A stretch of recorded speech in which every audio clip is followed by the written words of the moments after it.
Welcome to the Cognitive Crucible, produced by the Information Professionals Association.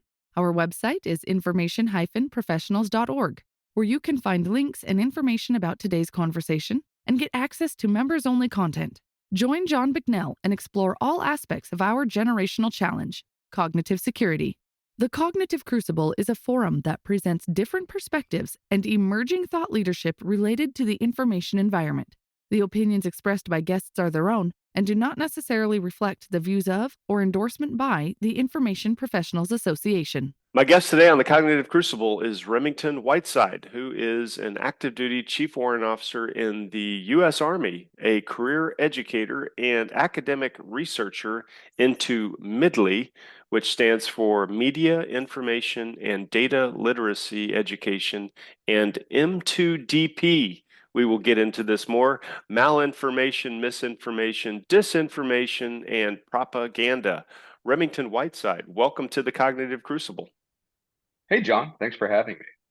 And to our audience, before we get started, just a quick disclaimer that Remington's views are his own and do not represent the views of the U.S. Army, the Department of Defense, or any U.S. government agency for that matter.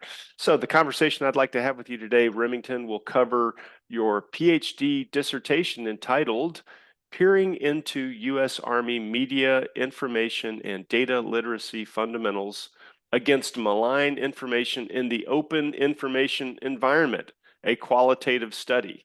That sounds both fascinating and it's also quite a mouthful. So really looking forward to getting into this. But in typical fashion, could we start, Remington, by getting your overall comment, observations about our strategic landscape, or if you prefer, the times in which we live? Sure, John. So our strategic landscape. So the open information environment is essentially the aggregation of domains and dimensions, all of which focus on the idea of information. But when we look at the idea of information as defined by Paul Zherkovsky, these are the concepts or ideas which enter a person's field of perception. So the possibilities are essentially endless on what we would consider information in the strategic landscape. As we continue to move into, competitive environments and, of course, operate in any contested environments, information will continue to be the primary, or at least a primary effective variable, especially that information which is derived through all forms of media. So this media will continue to pose challenges to, all of our cognitive security, both at aggregated and individual levels. So while the idea of social media has essentially surpassed our idea of quote unquote media, all forms of informational media pose a threat, primarily to those with poor media hygiene and low amounts of media information and data literacy. Hence, this is the importance of MIDLI, the media information and data literacy education, especially for our service members who would be knee deep in the open information environment operationally. I see. Also to our audience again, we are recording this on August 1st, 2024. And Remington, you are actually just now finishing up your PhD studies, and you've got your dissertation defense tomorrow. Is that right? That is correct, John. Exactly 24 hours from now. My goodness. Well, congratulations in advance. I'm sure everything is going to go fantastically. But why? Also, do you think, Remington, maybe you could give just another quick little sketch recap of your Army career? Where have you been? What have you done, etc.? Sure. Yeah. So I am almost at 20 years of active duty service in the Army. So, prior to being a warrant officer, I was enlisted. I was a cryptological linguist with the Army. So I had assignments in Maryland, Texas, North Carolina, of course, deployed forward, and then, transitioned to the warrant side. So now, rather than focusing on cryptological linguistics, I'm now just a general signals intelligence warrant officer. And now, currently in Louisiana, at the Joint Readiness Training Center, where I serve as a an OCT is what we call it. So an observer coach trainer. So I help the intelligence professionals survive the 2 weeks of essentially just deployment simulation, I guess you can call it there. Just a combat rotation. So I see. there's where I've been. Yeah. Yeah, excellent. Okay, fantastic. All right. Again, so your dissertation is peering into U.S. Army media information and data literacy fundamentals against malign information in the open information environment. Why did you choose this topic? So I've long been fascinated by uh, just language, and of course, language propaganda and disinformation. I'm a linguist at heart, but militarily and academically. So I decided to marry the two concepts into my research. The information environment itself is extremely fascinating. We all know that, being information professionals. So I'm not coming to this as a tried and true information practitioner, like you would see in the IO side or cyber or MISO psyop, but coming in it as an intelligence professional, it kind of gives a unique perspective. In this case, I'm not looking at the exploitation of an adversary's weaknesses, but instead looking at using the compilation of information to shape our own directives, examining our own weaknesses in order to strengthen performance in the cognitive domain, and of course to enable decision making as a whole. In my interpretation, information intelligence are two sides to the same coin, with information activities being an active function through effects, and intelligence being more of a passive function through ingestion. But ultimately, it enables active function. So there's kind of a symbiosis and duality there. Intelligence practitioners tend to be super secretive, for good reason. That's our primary domain, is security. We like to protect our methods, ourselves. There's no reason why we shouldn't extend that into our habits in the open information environment.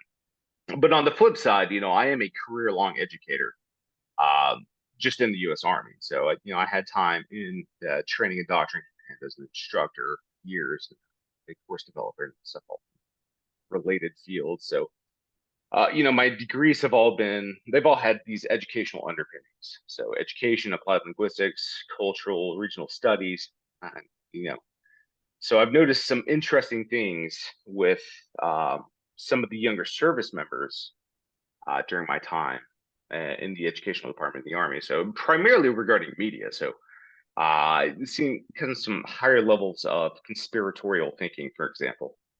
That's why I chose intelligence professionals at the tactical level for the study participation, specifically those who are junior in experience, at least 18 years of age, which is a formality, and of course, voluntary participation, which is another formality. And then the term I chose, intelligence and information professionals, for my study, that it's more of an umbrella term to encompass people in the intelligence, the cyber, and the communications fields. Just kind of lump them together, loosely associated, but they all have these very high technical scores. So they just have this propensity to understand the technical environment very well, and this is documented through their ASVAB performance. So it was an easy population to kind of focus through. So I want to examine this through a qualitative study, since conspiracies and fake news, these all fall under the umbrella of malign information, and quote unquote peer into their collective fundamentals on how they interpret and basically move through the information environment. Because this could be an issue down the road. So to do this, I had study participants, complete a 3-part instrumentation used for the study. So we had a short pre-assessment questionnaire, asked a bunch of questions such as, have them gauge their self-profession towards media habits, understanding of malign information, or M2DP as I put it, any higher education experience, and then lastly, religious and political adherence. After that, I administered the actual assessment, which the participants had examined a set of, I call it broadcasts, and these were just web links, 12 in total, they went to various news sources that were deliberately chosen.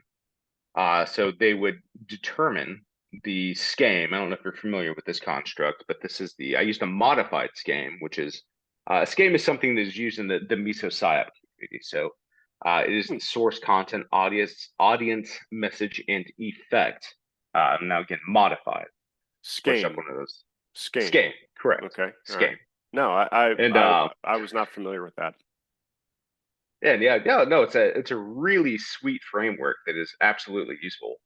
Um, and of course, once they used the scheme, I had them judge the trustworthiness, bias, and of course their opinion on eligibility as malign information or M2DP on the assessment. So after that assessment, I had the participants do a post-assessment questionnaire. So they actually answered to their responses on the assessment. So they were asked about their techniques for their assessment conclusions, and if the in their media information and data scrutinization habits. So again, they were asked to answer the questions related to the media content, self-profess any emotional reaction, and recognition of any deceptive or manipulative content. But yeah, that's pretty much the study. Yeah. Wow. Do you think so? You use the term M2DP. Do you think it would be useful to just review quickly what that means and what those components mean as a refresher for our audience? Sure. So M2DP is definitely the compilation of the terms malinformation, misinformation, disinformation, and propaganda. In the military, DoD, we love our abbreviations of the compounded ideas. So I just kind of figured that was something we could use going forward. Otherwise, academically, this is just known as malinformation. But if you just use malinformation on a standalone basis, it does seem to kind of lack that feeling of malinfluence, unless you work in the field. So, with M2DP, it captures that. Not necessarily the case with malign information, but contextual. But malinfluence is a must when examining information. So that's something we absolutely have to include. Okay. Also, but back up at the top of you introducing your dissertation and why you did it. I also heard a almost like a red teaming aspect of it. Would you say that there's like a red teaming component? I would definitely say there is there. So that is something we need to absolutely incorporate into training going forward. So I've always been a deep believer in red teaming. So it's important to not only understand the enemy and what they do or their capabilities, but how that would in turn affect us. And of course, being here at my current duty station, that is something that is inherently profound and just embedded within us is that we need to capitalize on that ability to red team think uh, to kind of strengthen the Yeah, holes in the armor, especially whenever we move forward in whichever domain. right. So perhaps you can discuss some of your key findings from your research. Oh, definitely. So um, through uh, the pre-assessment questionnaire, so determining the religious and political adherence and then the ages overall. So it turns out this study population itself was moderately non-religious and slightly non-political.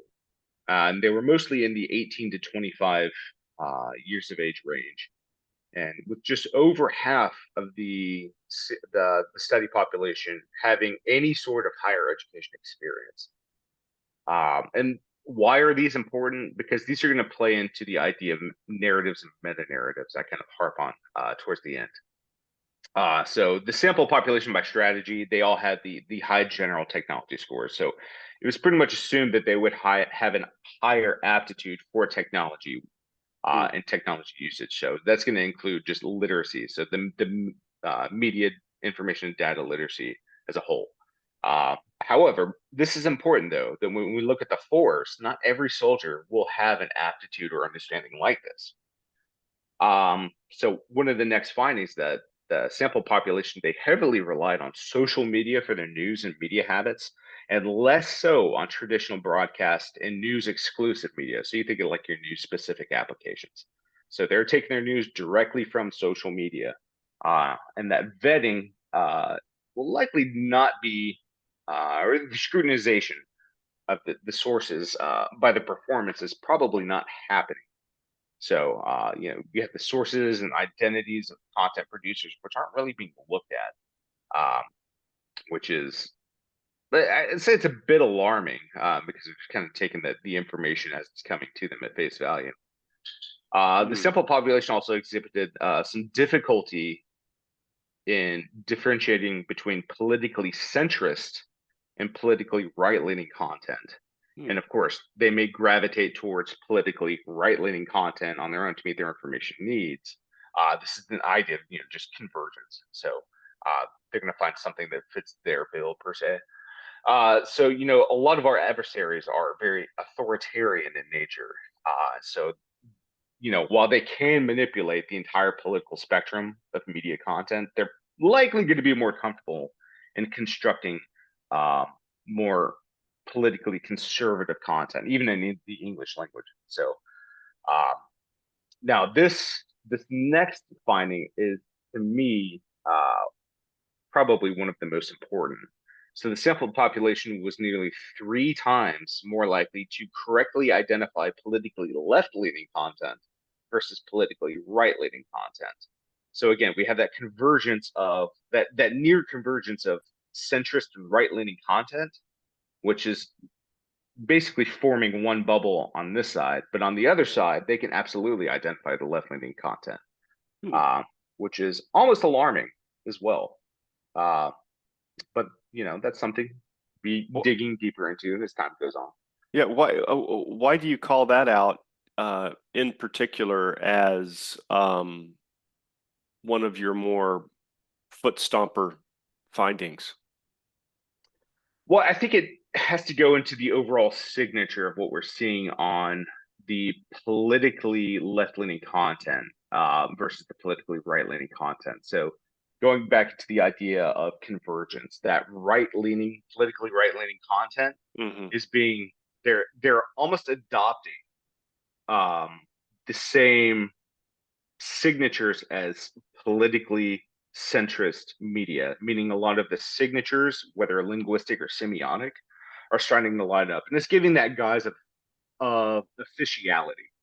So that almost nonpartisanship. So they're going to see this and be like, okay, well, this seems like this is a nonpartisan broadcast and therefore trustworthy, but at that same time, they're getting that that structured and shaped information with a politically right-leaning declination on it fed to them, and whether that's subconsciously or consciously doing that, that's to be determined.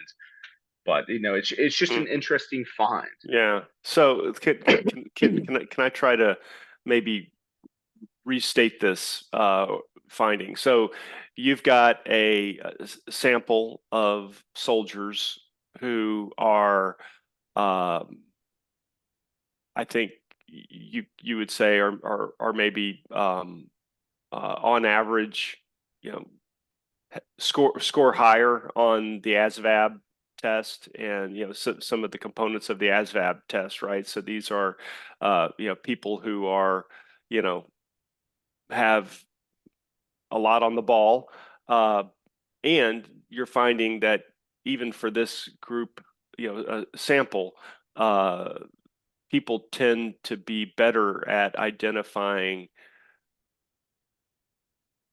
social media content, which is tends to be more left leaning than right leaning. Is that a fair recap of what you're saying? Yeah, definitely, absolutely correct, John. There's some sort of a systemic dynamic which is at play here within this sample of soldiers, which is interesting. Yeah, absolutely. So I do want to, say for the record, the sample population, they were an absolute blast to work with. I mean, they were an incredibly smart group of people. And by no means is this any sort of, flack upon the DoD service members as a Right, right, whole, right, right, right. whether with the and it was, these guys were guys being a loose term, obviously, but they were just absolutely phenomenal to work with, just a bright bunch. And but the thing is, I think the most important factor here is that the military as a whole tends to be a pretty good representation of the overall demographics and population of the United States. So Is that right? what Really? in my mind, that's how I see it. Okay. Yeah, I think it's pretty well mirrored. Uh, and then I think seeing this younger generation come through, I think this can absolutely be applied on a much larger scale when we're looking at our own national uh, media information data literacy. That are they actually putting in that critical thought?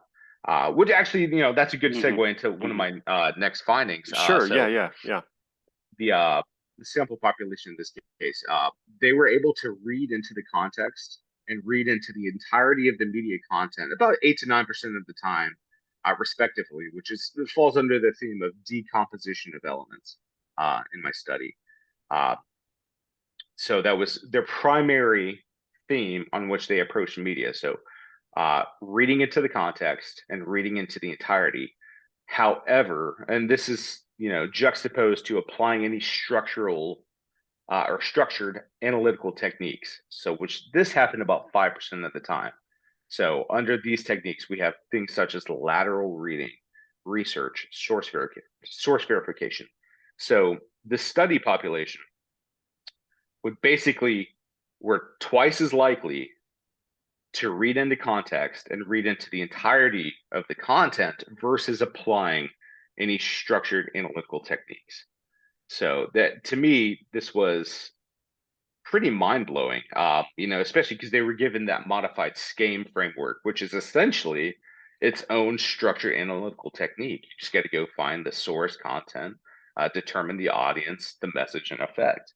And you can do all of that you can do all of that online essentially. It just takes a little bit of thought. And these they more often than not, so they would use the SCAME, but being the qualitative assessment, case study that this was, looking at their exactly what they wrote on the SCAME, it was pretty minimal. They didn't use it to the fullest advantage they could. So in to me, this is if you really want to extrapolate this, whenever these information professionals are going through their initial training, I don't think that they're really getting pushed into research techniques, much less in their civilian education experience prior to joining the Army. So again, this could be a trend, and this might be worthy of a study later on into our own national education system.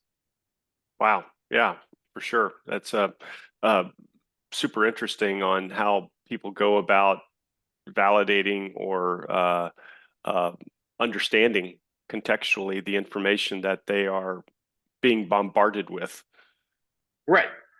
And so they understand the ideas of malign information, M2DP, and what they are. They don't understand the use to its fullest of the use of malign information to manipulate the audience's worldview and narrative. So they're not really trained in this informational philosophy, as it were, as you would see in more maybe soft-centric or niche populations. So like PSYOPs, PAO, etc., as they would be. And I would say that's also not an expectation is that they should be training, but I think that's something we should absolutely look forward to in the future, due to the importance of the excuse me, the information dimension. Um, especially when they're going out and scrutinizing the open information environment, whether for mission purpose or just daily entertainment value. Uh, the the sample population also stated that linguistic signatures, particularly choice of wording, purposive writing, placement of writing, and of course errors were strong indications of bias and trustworthiness of media content. Hmm. And this Hmm. was heavily followed by visual and semiotic signatures. So they're not just simply looking at the words, they're looking at it entirely. And this goes back into reading into the context and looking at the entirety of the media. So they're taking all as many signatures as they can see here, and kind of forming it into one, just not doing the lateral research on that one. But Wow. you know, that's something we can remedy going forward. For sure. For But sure. when it came to detecting and determining emotional manipulation, especially on topics, identity politics, conspiratorial thinking, and particularly history, um, they it just didn't stick out to them. Uh, Hmm. so, and that's also, we talk about intelligence, emotional intelligence, the emotional quotient. Um, I think that that's something we can also capitalize on, understanding the role of emotion when it comes to the media and information environment. And then, Hmm. so I'd say my final uh, key finding, there's a lot of findings. Yeah. Final Right. key finding is that the higher levels of meta narrative identity, so political adherence, religious adherence, would likely convolute comprehension and perception of informational content. Now, this one is still very open-ended because there's limited data on it. But I think that's going to be a key point going forward, and perhaps one of my next research ventures. Excellent. Wow. Well, that is, really a broad, important body of findings there that I think will provide a lot of fodder for future researchers to come along and both validate, but also figure out, what are next steps on how to mitigate, this risk space. What are some of your ideas on next steps for taking this study and actually applying it within the Army or the Department of Defense in order to better protect the force? And so that was definitely a prime driver of doing this, as it were. I kind of outlined this in my dissertation, saying that we don't have a midley framework in place. In fact, we don't have anything service specific in place on a general level that we can use. We have some online joint stuff that kind of alludes to awareness in the information environment, but we don't have a structured program, much less an adopted framework. And that's something I definitely want to push forward into, and that Mhm. obviously starting with the Army, uh, Right. Well, and then ultimately al- DoD. along those lines, then, who's your ideal audience for this dissertation? What Army or DoD leaders do you hope are engaging with your work or reading it? So the yeah, so when it comes to the ideas of multiliteracy, and that's another term for midley. So multiliteracy and of course metaliteracy, which is how we view our own views of literacy. Um, the audience for that one, I look at it in sort of a trinity. So first, the most obvious audience is the U.S. military, specifically the Army, general sense. This is my background. It's where the study was aimed, where the participants were drawn. We had the three-part instrumentation designed for the Army, and that's just overall my experience. So it's kind of a way of giving back. So any sort of high-level stakeholder that can get a hold of this, and I can absolutely help run with this. That's the goal. The second audience are those information and intelligence professionals. whether military or not, but all working on similar strategic mission sets, even those professionals who don't necessarily work directly with the government. This is, I think these are important findings here. All my years working with intelligence and information professionals, we've never really looked introspectively at the habits and weaknesses of our own population, other than traditional security awareness, such as social engineering. So plays back into the red teaming aspect. Mm. And then taking it a step further, not just looking at general online hygiene, but actual media awareness. The third and final audience, I would think of as just the overall education professionals. So, and academic circles, I've noticed a pretty strong, consistent thing: the lack of representation of the U.S. military perspective in the academic literature. So, I'd like to remedy this going forward. You to Excellent. highlight, but not necessarily compromise our position. Right. Yeah. Excellent. Good thoughts for sure. As I mentioned, we're in early August right now, and so in the United States, we are in the middle of our U.S. presidential election cycle, plus a whole bunch of other elected officials at this moment as well. Are there any lessons for society or the general public that you can connect up with your research? Oh yes, oh of course. Just looking at the previous two elections, we understand the hashtag misinformation, that came in and manifested in the ether. Um, so those malign types of information kind of became part of the public consciousness at that part. And so multi-literacy, meta-literacy, and of course midly are more important than ever. uh, Midly and multi-literacy won't necessarily tell you which candidate to vote for, but it can set you up for set up the informational consumer with a cognitive framework uh, to better understand not only how and where they pull their information from, but what the actual information processing looks like externally and internally to the consumer. Apply it properly, and consumers can learn their own media biases, psycho-cognitive heuristics. Ultimately, they can become more informed about the open information environment. Of course, the myriad media ecosystems within it. Yeah, right, for sure.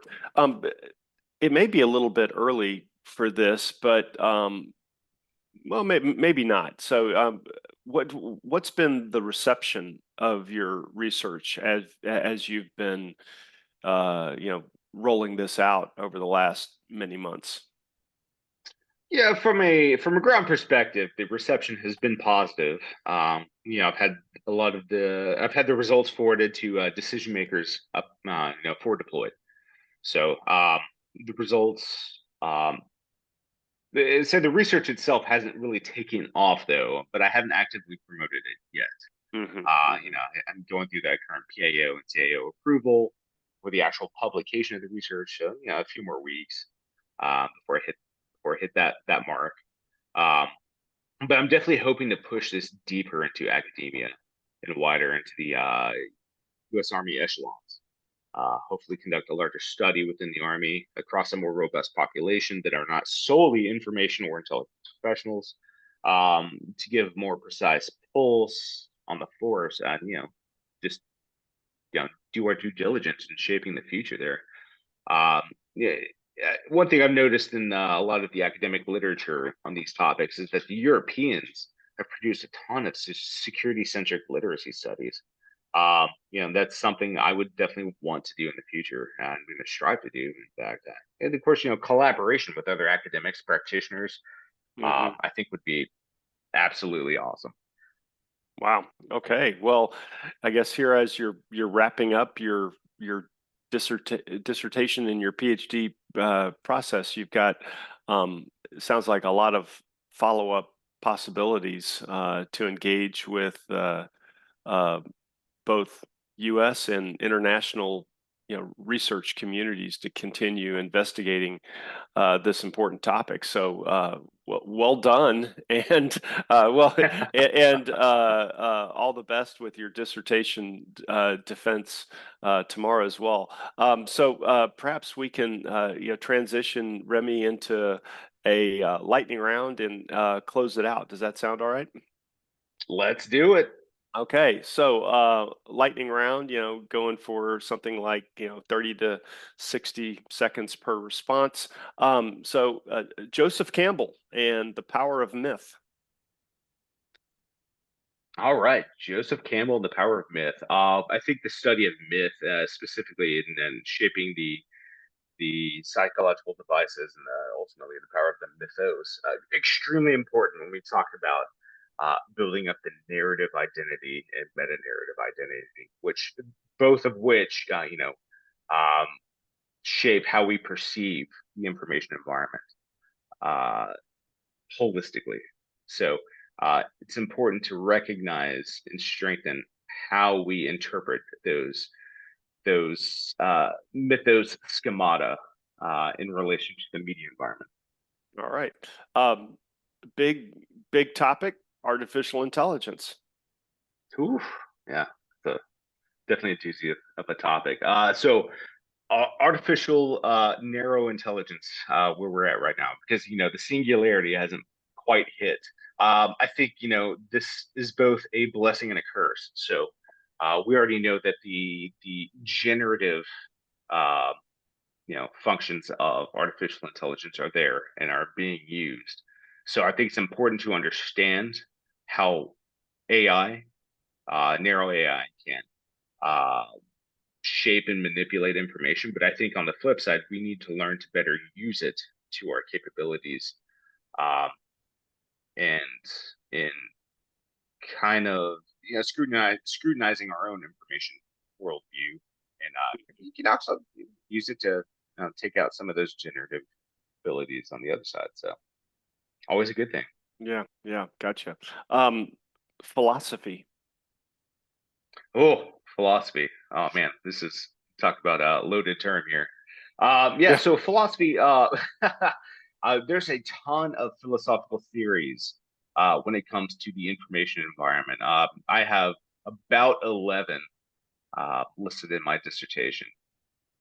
So the anything from information theory itself, just understanding what the primordial construct of information is, to propaganda model, Herman and Chomsky, how Mm, you have these centers of gravity, these powerful entities or organizations that absolutely put their stamp on the information before it goes out. Um, Extremely important to understand and start dissecting some of these theories and likely apply a lot of them. all right. And then finally, the concept of narrative itself. Ooh, narrative. That is definitely, I think this is probably the most understudied thing within most understudied topic within the information umbrella. Um, I think it is super important, and I think it's something that we often neglect, uh, understanding how narrative forms our identity at the macro, the meso, and the micro levels, and how that in turn is translated within the individual level at the meta narrative. Okay, dynamite. All right. Well, wrapping up in typical fashion. So um, usually I ask, just like a broad question on, what kinds of research questions might you suggest to the community? But I think for you is like, ca- cascading out of your study here, what follow-on questions do you think an interested student might examine in order to continue advancing uh, this, the entire study space? Sure. As I mentioned under the key findings, the data pertaining to the meta narrative identity, um, uh, was essentially lacking. So I would say, in relation to media and information, how do narratives derived from the open information environment shape service members' meta narratives, and do these meta narratives conflict with military identity? Hmm. Is there a way, a method of actually pulling out of content what the underlying narratives are? Is that like, is there a science to that, or is it mainly art? Do you kind of get what I'm asking? Yeah, I do. So it is basically a combination of art and method. So there are methods you can use to just kind of pull out the extrinsic elements there, but it's gonna, in my mind, it would boil down to a key uh, thematic analysis. What are the constant themes that we're seeing uh, within the noise here that we're seeing. So Hmm. and then the compilation of all of those themes put together, and then you can start piecing it together. And yeah, Hmm. probably not for the faint of heart, but definitely Yes. something doable. Right, right. Okay, great. Well, and finally, do you have any book or online resource recommendations for our audience if someone wants a deeper dive into some of your interests here? Oh, absolutely. So as I mentioned before, I am a linguist at heart, and love him or hate him, Noam Chomsky was a uh, insanely influential linguist early in his career. So Chomsky's syntactic structures I definitely recommend reading it. Uh, of course, it's a little dry, but that's okay. Uh, the next one is a book called Rhet Ops, so Rhetoric and Information Operations. Extremely good read. Most of the audience, I'm sure, has already worked that side, but it's fulfilling being able to read about essentially a similar experience through someone else's lens. And then the last thing I'd recommend is a magazine called Noema, and that is they talk about literally everything from artificial intelligence to philosophy to politics, and it's just really really cool uh, to read that, and it's fulfilling, Hmm. I think, It overall. is Noema at all, does that stand for something, or is it some sort of a reference to Noam Chomsky in some strange fashion, or what does that mean? It- excuse me. So I mean, there is it's definitely a false friend here. So Okay. it is not related to Noam Chomsky. It's actually a Greek term, which is kind of it means something along the lines of like a mental artifact or object.